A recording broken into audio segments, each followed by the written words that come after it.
आम का बाग। गांव के बाहर एक बड़ा सुंदर बाग था जिसमें दर्जनों आम के पेड़ लगे हुए थे।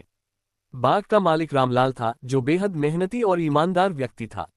रामलाल के पूर्वजों ने ये बाग लगवाया था और अब ये पूरे गांव की शान बन चुका था। आम के पेड़ों पर हर साल खूब फल लगते और रामलाल उनका व्यापार कर अपनी गुजर बसर करता था। बचपन की यादें। रामलाल का बचपन भी इसी बाग के इर्द गिर्द बीता था। गर्मियों की दोपहर में वह और उसके दोस्त बाग में खेलते, पेड़ों पर चढ़कर कच्चे आम तोड़ते और नमक मिर्च के साथ खाते। उस समय ये बाग सिर्फ खेल कूद की जगह था, लेकिन जैसे जैसे रामलाल बड़ा हुआ, उसने बाग की अहमियत को समझा। बाग की सुरक्षा का संकल्प। रामलाल ने बाग की सुरक्षा का बीड़ा उठाया। उसने बाग की चारों ओर मजबूत दीवार खड़ी करवाए और एक छोटा सा घर भी बनवाया, जहां वह अपनी पत्नी और बच्चों के साथ रहता था। आम के मौसम में बाग की देखरेख में कोई कमी न हो, इसके लिए उसने कुछ मजदूर भी रख लिए थे। चुनौतियों का सामना। एक साल गांव में भयंकर सूखा पड़ा। आसपास के सारे खेत बंजर हो गए। बाग के पेड़ों पर भी असर पड़ा, लेकिन रामलाल ने हार नहीं मानी। उसने नदी से पानी लाकर पेड़ों को सींचा।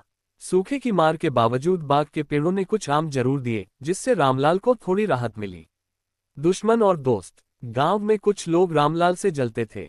उन्हें रामलाल का समृद्ध होना पसंद नहीं था। एक रात उन्होंने बाग में आग लगाने की कोशिश की, लेकिन रामलाल के कुत्ते की भौंक सुनकर वह जाग गया और आग को फैलने से पहले बुझा दिया। इस घटना के बाद रामलाल ने बाग की सुरक्षा और कड़ी कर दी। दूसरी ओर गांव के कुछ लोगों ने उसकी मदद भी की। रामलाल ने उनका आभार व्यक्त किया और वादा किया कि बाग के फल हमेशा गांव के लोगों के लिए उपलब्ध रहेंगे। आम का मौसम। हर साल जब आम का मौसम आता तो बाग में मेले जैसा माहौल रहता। दूर दूर से व्यापारी आते और आम खरीदते। बच्चे बाग में खेलते और गांव के बुजुर्ग पेड़ों की छांव में बैठकर कहानियां सुनाते। रामलाल के आम स्वाद में इतने मीठे होते थे कि उनकी मांग पूरे जिले में थी। बाग की विरासत। रामलाल के बेटे और बेटियां भी अब बड़े हो गए थे। उन्होंने अपने पिता से बाग की देखभाल के गुर सीखे।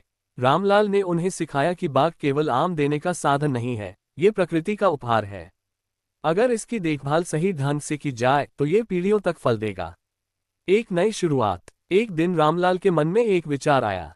उसने तय किया कि बाग के एक हिस्से को वह गांव के बच्चों के खेलने के लिए खोलेगा। उसने वहां झूले लगवाए और एक छोटा सा पुस्तकालय भी बनवाया। अब बाग सिर्फ आम का व्यापार करने की जगह नहीं रहा, बल्कि पूरे गांव का सांस्कृतिक केंद्र बन गया। संदेश। रामलाल का आम का बाग इस बात का प्रतीक बन गया कि मेहनत और लगन से कुछ भी संभव है। ये कहानी बताती है कि अगर हम प्रकृति के साथ तालमेल बनाकर चले तो वह हमें हमेशा कुछ न कुछ देती रहती है।